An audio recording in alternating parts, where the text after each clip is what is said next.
Just do it sounds really great in theory, right? Like, just do it, go for it. That doesn't work when in a few days' time, that anxious feeling starts to come up, or you're overthinking this and now you haven't posted, or now you haven't done. And this is the power in directed motion and putting yourself out there versus just winging it and hoping that you encounter a startup founder in, Tesco's. And this infinite loop issue, which I think sometimes is described almost as insanity, but it's the reason why a lot of us are stuck in the same jobs that we don't like. And once you have that data to support the decision, you can start to free yourself up to work out how you're going to achieve that. A lot of us are winging life right now, and we're feeling stagnant and like we're not moving forward because of it, right? By virtue of just existing or doing the things that were prescribed to us, we somehow hope that we'll get to that end result that we want, what success looks and feels like to us, but it's not happening. And what I want to really talk about in this video is how to move away from winging life, right, and this aspiration for this almost dumb luck that will get us to where we want to, and actually using very specific tools and ways of thinking to achieve what we want. And I speak from my own life, my own testament of when I have been very deliberate and very intentional about certain things and where I've got to, versus when I have adopted the winging it approach and what happens then, and it's not ideal. The first thing I really want to talk about is actually collecting the information you need to make certain decisions. And in part, this comes from my kind of engineering background where I'm going to talk about data, but not in a boring sense, so please don't click off. It's more about actually using the information around you to make kind of two decisions. What it is you actually want to do, like what moving forward actually looks like for you, and then how you're going to do that. So let's start with the what and this idea of data-driven decisions. I made a video almost over a year ago now about using your watch history to work out what it is that you actually want and are craving in life, right? And it's this idea that you are watching certain things for a reason. You are spending hours every day on YouTube, on TikTok, on whatever it is, watching other people's lives and vlogs and what they do for work for a reason. Now comes the time where you're going to use that information, use that very, very valuable tool and data set that you have in front of you to help work out what moving forward looks like. What is the next step? But it's not as black and white as I watch influencers, so I want to be an influencer. Not necessarily, right? And this is where you look at the common threads. Think about it. Perhaps you watch somebody who is an influencer, but what you seem to really be drawn to is the freedom that they have during the day. They get up kind of when they want, or they go to the gym when they want, and they are able to dictate their own schedule when they see family and friends. And so, but perhaps you have no interest in actually being an influencer, being online and being visible to the world. So pulling out what's actually of interest to you is the time freedom, because you seem to watch multiple people who live life like this, and not all of them are in the same influencing space, or maybe not all of them have the same background, but you are drawn to that freedom. Well, now we know that looking forward and, moving into the next stage of your life probably includes some sort of time freedom. So now it's not this ambiguous, I don't know what I want to do, I don't know what I want to do next. This is a very big component of what moving forward looks like for you. And once you have that data to support the decision, you can start to free yourself up to work out how you're going to achieve that. If you want to hear more about that in itself, then I would really recommend going to watch that video after this. But it's not just in your watch history and things of that nature.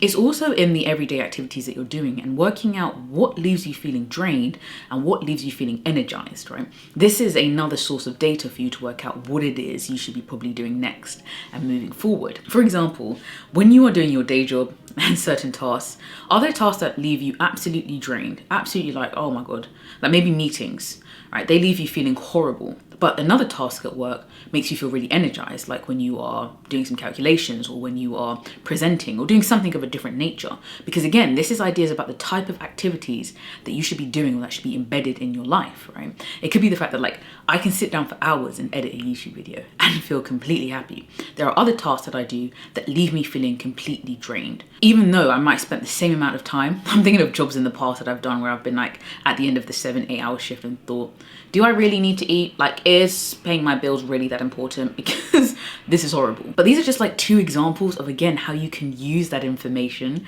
that's around you, tap into it to work out what you want to do next. Instead of just thinking, oh, well, I don't know what's going to make me happy. I don't know what's going to look like a successful life for me. You probably do, you just haven't worked out how to tap into that yet. Okay, so that's thinking about how you could use data to work out what you want to do next. But let's talk more about the how now. So you've identified certain things that you want in your life, from relationships to jobs, right? To activities you want to be doing every day, so forth. But then how do you execute that?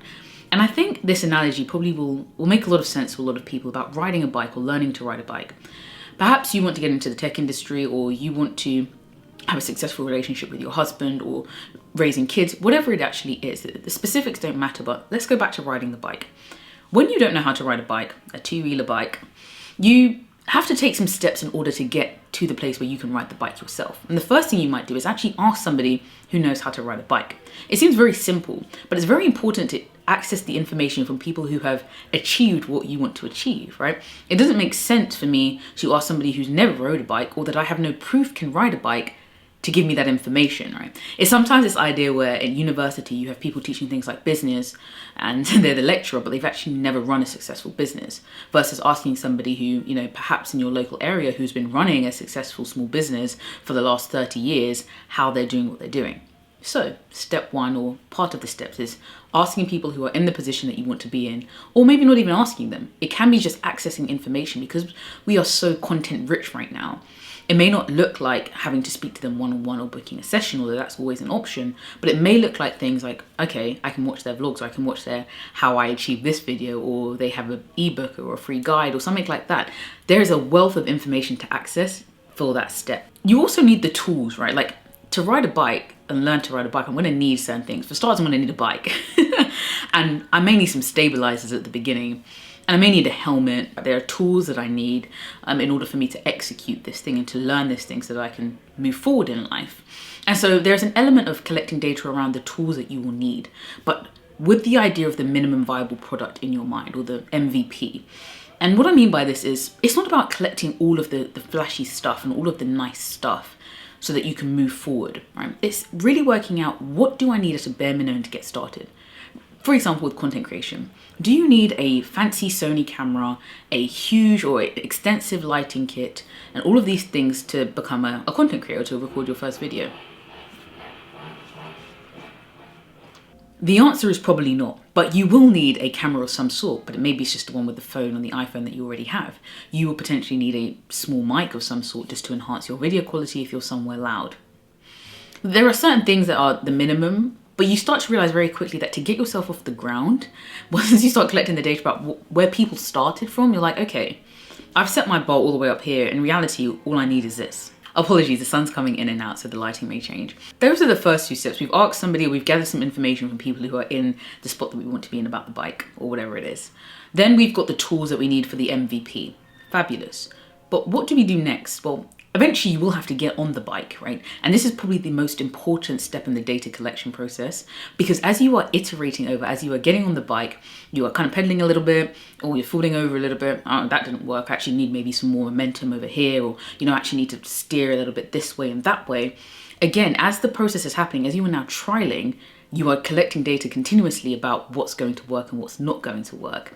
But the issue, and where a lot of us go wrong, is in that we don't iterate intentionally, and so we get stuck in an infinite loop, in which case we just keep doing the thing, but because we're not taking any time to break that loop to work out what's working and what's not, we don't move forward. We have not acquired and made use of the data we're collecting about what to do next and how to be successful in what we're trying to do. And this infinite loop issue, which I think sometimes is described almost as insanity, that idea that doing the same thing over and over again and expecting a different results, is literal insanity. But it's the reason why a lot of us are stuck in the same jobs that we don't like, or why we're stuck in relationships that are not fulfilling, or that we do activities every day that literally drain us completely. Okay, so putting that to aside for a moment, about using data to work out what it is you want to do or how it is you're going to do it. And it's a crucial part of the process. But now I kind of want to talk about fear and winging it in fear. Just do it sounds really great in theory, right? Like, just do it, go for it. And there is an element to just having to do that, and I completely agree. However, that doesn't work when in a few days' time, that anxious feeling starts to come up, or you're overthinking this, and now you haven't posted, or now you haven't done, gone to that spot, or now you haven't executed that thing in a relationship that you probably should be doing. Because all these things are surfacing and the fear is going to take over, which is why you have to start getting intentional about the actual fear component of you achieving the life that you want to achieve, and where fear setting can become very, very useful. Okay, so what actually is fear setting? Well, it's actually an activity that was designed by somebody called Tim Ferriss. This idea that you're going to define what the fear is, what the actual issue is that is stopping you from taking this step, right? That is making you feel uncomfortable about moving forward. So let's define it.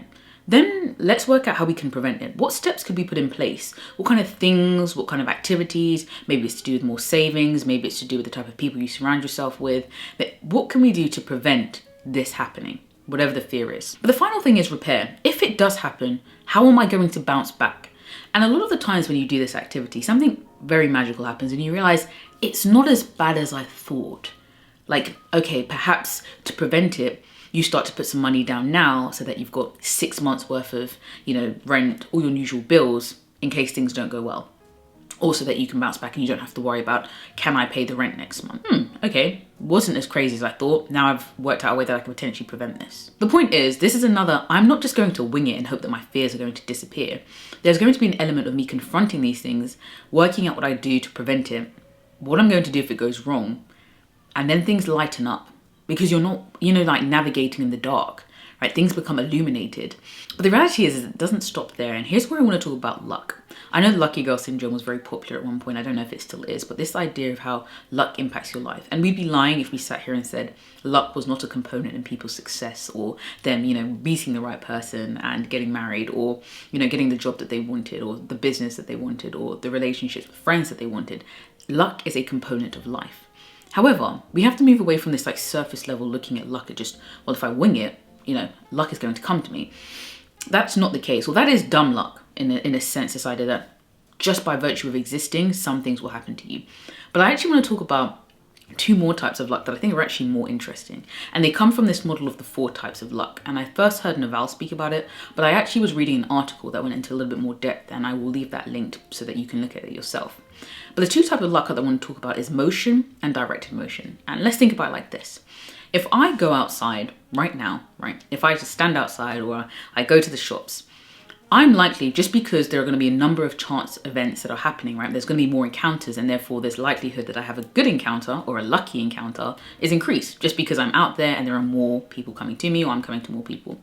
This is the idea of motion and that form of luck, just doing anything.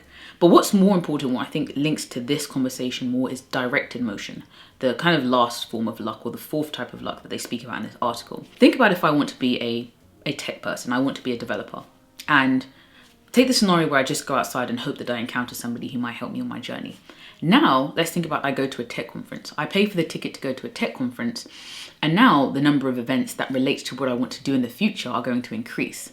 I might sit next to somebody who's got a startup and are looking for a junior developer. Well, that's funny because I've actually been training to be a developer and junior developer for the last 4 months, last 6 months. And now, because I have put myself in a situation, I put myself in an environment that is directed towards the goals that I want, so that to what I'm trying to achieve in life, I have lucky encounters that link more to where I'm trying to get to. And this is the power in directed motion and putting yourself out there versus just winging it and hoping that you encounter a startup founder in, Tesco's. Potentially, it's not off the tables, but it's probably more likely at a tech conference. And I think it's actually a similar case where people talk about finding their partners and like, oh my gosh, I went to the club and I couldn't find my husband or wife. Is it possible to find your husband and wife at the club? Of course, it's possible to find your future husband or wife anywhere.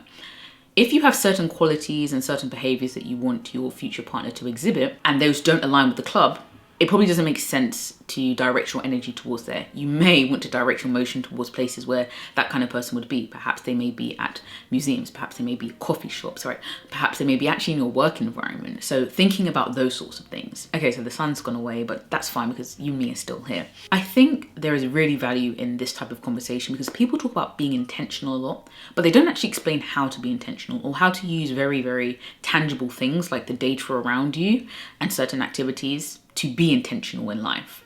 And that's why I wanted to talk about this, because again, I've seen when I've used some of these tools and these kind of ideas about how to approach life and how much more successful I have been, how much I am getting the outcomes that I want, how much the journey feels more fulfilled versus just winging it and hoping that it's going to happen. Almost no successful person that you see, things just happened. Anywho, I will see you in the next video.